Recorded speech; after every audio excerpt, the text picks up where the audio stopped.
What is your full name, your birthday, and where you were born? Full name is Shanna Maria Lindorff. I was born December 28th, 1957, in Kinston, North Carolina. Can you tell me about one of your earliest memories? It would be Christmas time. My mom told me she put a thing in a box, and you open it up, and it's another box. And you open it up, and it's another box. And finally we got down to the end, and it was my first stone that she gave me that I really cherish. I still have it today. So that was very special to me. That's my earliest to remember. Was there a tradition in your family that made you feel special or connected to the rest of your family? One of the traditions that we had was we always go to open the gift the day before Christmas. And what mom and dad would do, they were sending us kids out to go sing to the neighbors. And then when we came back, they put the Christmas gifts around the tree that we each got to open one gift. I guess that's a tradition that we had. Another one was always Thanksgiving. We always, had everybody together, and we just enjoyed being with family, telling each other how grateful we were for each other. How many family members did you have, and what were their names? 5 of us. Monty was my oldest brother, who passed away at 18. And then there was Mike. And then there's me. And then there was Mickey. And then Chad. What were you and your siblings like as siblings? Was it a competitive house? Of course. The boys are more competitive than me. It was hard to get a word in edgewise with the boys, so I just sit back and let them do their thing. But sports, we were all competitive in sports. I used to play Mike, of course, and the day I beat him was, a thriller, because he's actually pretty good in playing sports.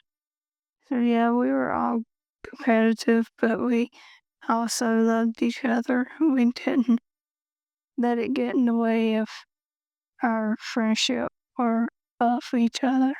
Would you say that you developed your love for sports from the relationships you had with your siblings? Oh yeah, Mike taught me everything.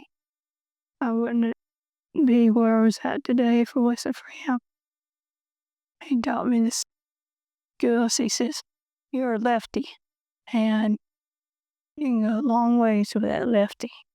How did your family handle difficult situations growing up?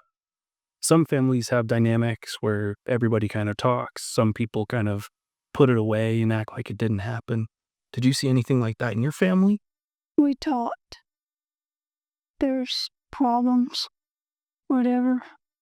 We sat down as a family and we talked. And might not have been all of us at one time. Might have been my dad and Mike, or it might have been other siblings talking to parents, but we had a very open relationship with our parents, and felt like that you could go to them for anything. So that was a good thing. Tell me about the first house you lived in or grew up in. What was the neighborhood like? We lived out in the country, so there was us and my cousins that lived next door, then another cousin that lived next door. That was it. So we would all get together in the backyard and we would play all sorts of games, baseball. We would make forts, to ambush one another. And we did a lot together. Come Easter, we all had eggs together. And so it was quite a tight little neighborhood, but it should be when you're all cousins. But a lot of it was cousins around, like my grandma and grandpa was just up the dirt road.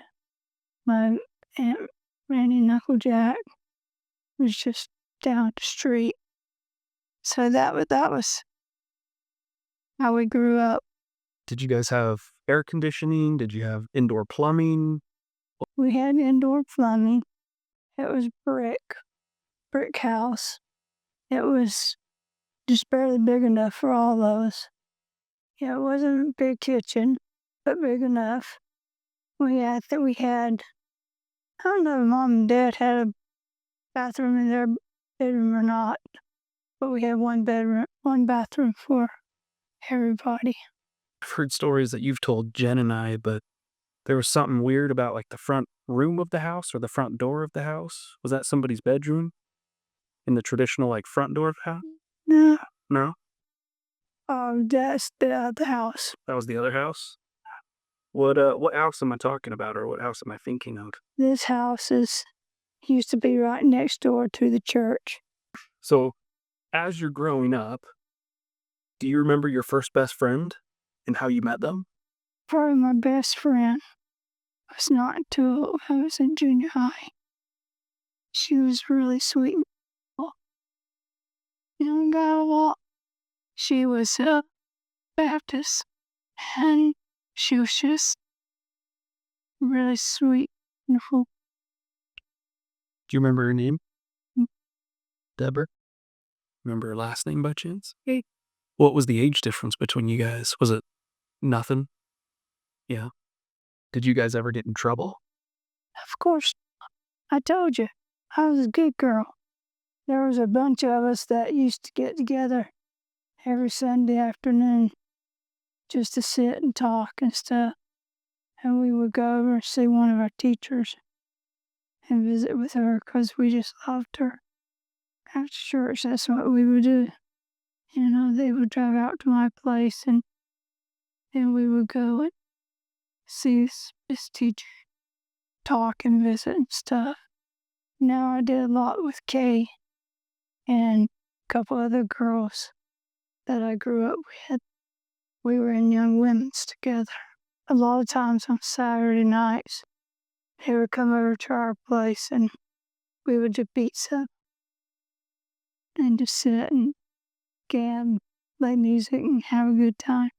If you had to say that you did something rebellious, do you have one rebellious thing you did as a young teenager?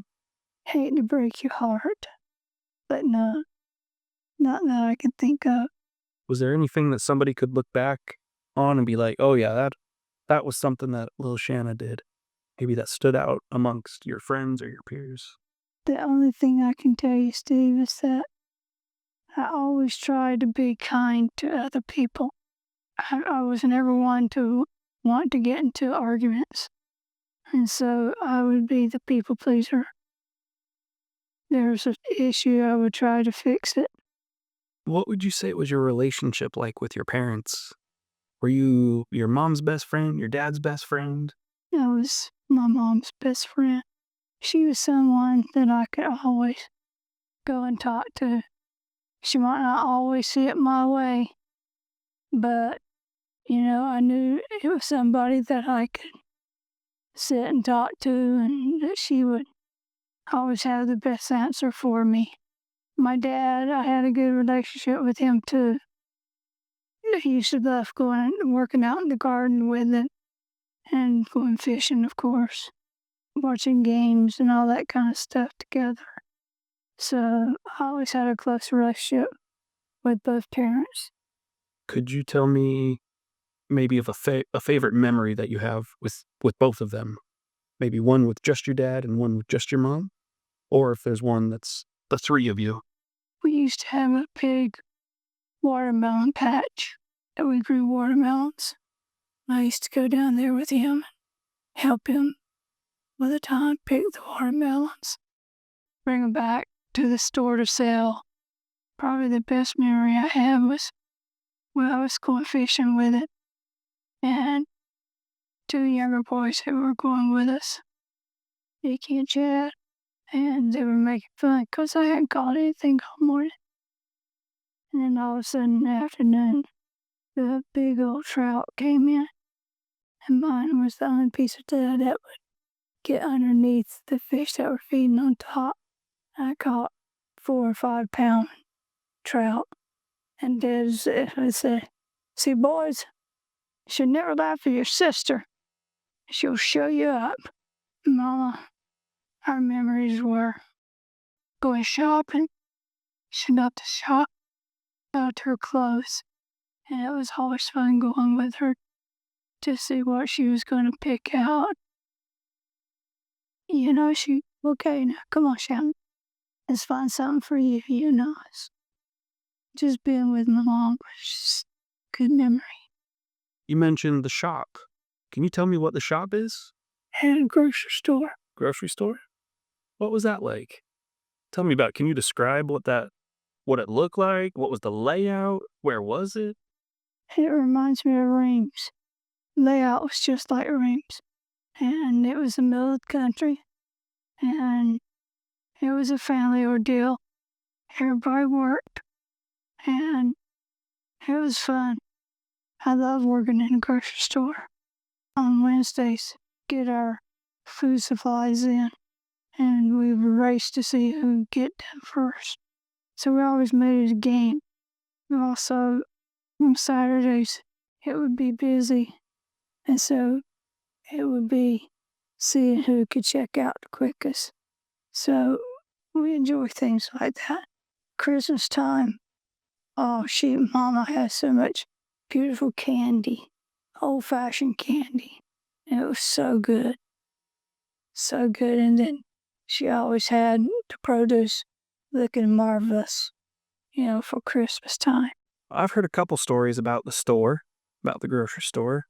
Do you have a favorite story? It could be funny, could be a favorite just memory. Is there anything from the store that's notable for you? We used to have this old woman who came in, and she would call out and say, "Mr. Howard, I sure would like a nice plump chicken." So Daddy would go back and just get a regular old chicken, lump it up for her. And she'd come through and she'd go, "I mean to tell you that is a beautiful plump chicken, Mr. Howard." And so that was all. It was funny to me that old people just have their set ways, Then the other stuff we did is we used to get a bunch of pigs in. Mike would cut the heads off, and then he would go and set them up in the freezer with smiles or stuff in their mouths. So that was funny. We had a good time that way. As an older teenager, who was somebody you looked up to, or somebody maybe not idolized, but somebody who was a big influence for you as a late teen, early 20s? My coach, I had in high school, Mr. Hartzell. What was he teaching? He was the basketball coach. He taught geography. It was his main class.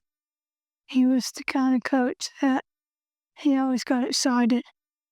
We'd be in practices, and it was, "No, not doing it that way. Doing it this way."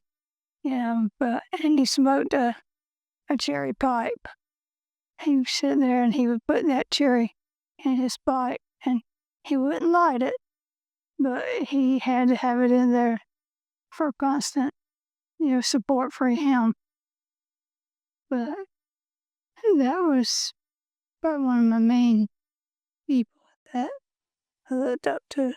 Maybe not stern, or little stern, not stubborn, or stubborn? He was stern. He was stern.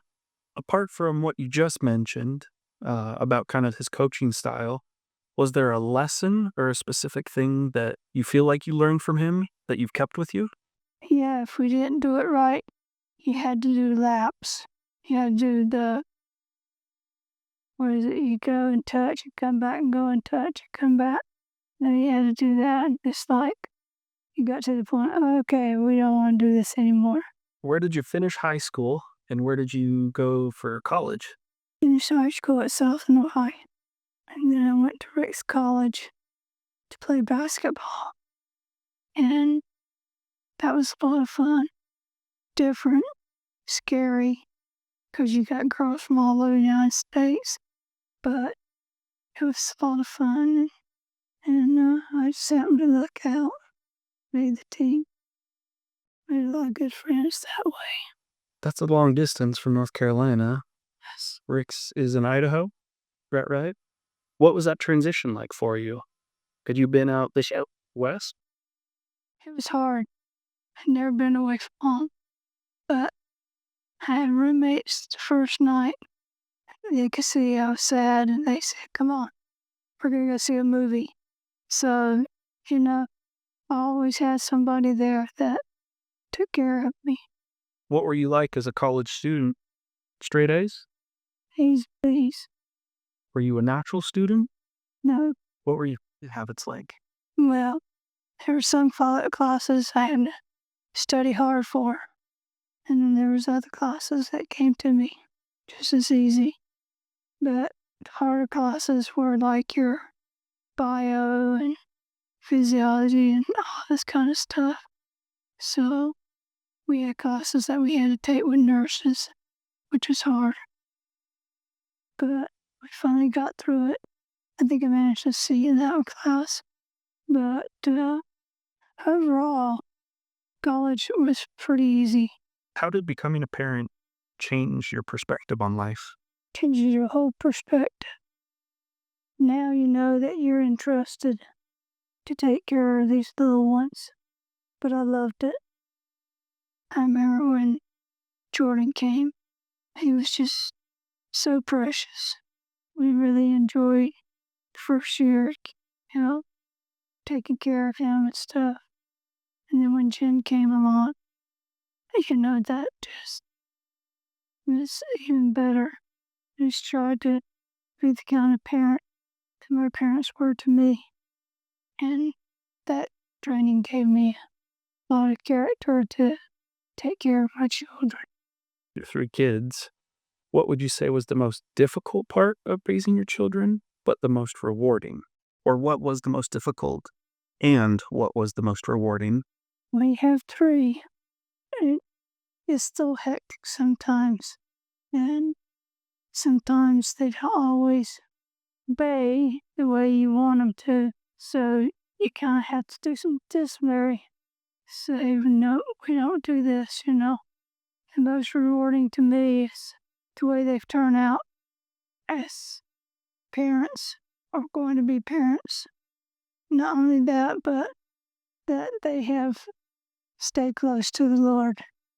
It's my biggest feeling that I have for my children, that they'll always stay close to the Lord. And I feel like they have. The Lord is the one that's going to take care of us. Well, let's talk about each one of the kids individually, and we'll start with Jordan. But I have the same question for all 3 kids. What is your most proudest memory of Jordan? Right when he got his eagle, What was that like? well, he worked so hard for it, and he had good leaders, and he went beyond just getting an eagle. He got a lot of extra hold, and so it was a proud day when we would stand up there and put his eagle on him. What about Jen? What's the proudest you felt of Jen? Her accomplishments. Never say never. Girl's a hard-working girl, you know that. When she worked at the library and was going to school and had to study, she was a go-getter. And to see her achieve that goal and get her degree was one of the highlights I have of her. Then Jason. I was proud of Jason as he was growing up because he struggled sometimes with school. But then around the 6th, 7th grade, he just started picking up things. And he worked really hard and he succeeded in making good grades, which I didn't think he would do, but he did. What did it feel like for you watching all your kids get married and leave the house, becoming an empty nester? What was that like for you? Hard. Hard? Well, you've been here with him for so long, and to see them, which Jen was the first one. But I never worried because I knew you were going to take care of her. But it was hard because we were just like best friends, and to not have that every day was hard. But I also knew that Jen needed to move on with you, and make the best life you could together. That was the important thing. With Jordan and Jason, with Jordan, I was just happy that he found somebody that he truly loved. So it was easier to let the boys go. But we would miss them being around and stuff. Jason, he was just ready to get out of the house. We were ready for him to get married. Talk to me about your love of golf. What do you love about golf? I love just being outdoors on the courses, enjoying the beauty of it. I enjoyed being cool with you guys and enjoy going with friends. Just gives you time to communicate with people. It's a lot of fun. I miss it. I really miss it. You ever had a hole-in-one? I have. Have you? Yeah. What was that? It was on the 9th hole at Sand Creek in Idaho Falls. Took a number 9 club, hit it up there, and it went in. Was it a bright sunny day? Was it a little cloud? It was sunny. It was 130 yards. No, I was tickled to death. Got my name in the newspaper. You really? Yeah. What's your very favorite golf course? The front 9, the back 9, all 18? Boy, there's a lot of good golf courses out there. I like the front 9 of Glenmore. There's some courses that Carl and I have done, outside of Utah that I really liked. That was just a fun course. How do you look back on your life with Carl? What has been your favorite adventure of going through life with Carl? We've always enjoyed each other's company. We've always gone fishing together, gone golfing together. But I think the things he's done for me, I've done a lot for him. But I've seen him pick up and do more stuff now than I ever have. And I really appreciate that. I wish I could walk better. I wish I could do more things. Because I feel bad that he's doing it all, but that's what marriage is about. Give and take. You've been such an incredible person for your family. As the matriarch and the big, support for everybody. There's about to be hard days ahead for everybody. What is something that you would like them to know or that you'd like to leave behind for them to know? How do you feel about your family or anything, I guess? What is kind of a message that you would want to leave behind for your family? Well, I want them to know that this is only a short time and that as hard as this is, that we will all be together again and it will be shortly. And I want them to know that there's nobody more important to me than my family. They have given me joy. They've given me support. I hope they feel the same. And I don't know how much longer I have. I want to keep joy in my life. Keep it. And so I appreciate it when all of you come around and you show me that. Because that's what keeps life going. And I know it's gonna be easy. The straw is gonna be tough. It's gonna be tough for all of us. But if we just keep love in our hearts, we'll be just fine. You've got some grandkids that they might have to watch this video or this little snippet to get a little highlight of who grandma was. Is there anything you would like to say to them so that Oh my gosh. I wish with all my heart that I could be here to help raise those children. Maybe I'll get a little bit, but it's it's out of my hands. But I want them to know that they're loved and that I'm, I'm very sad that won't get the opportunity to see them for only a little bit.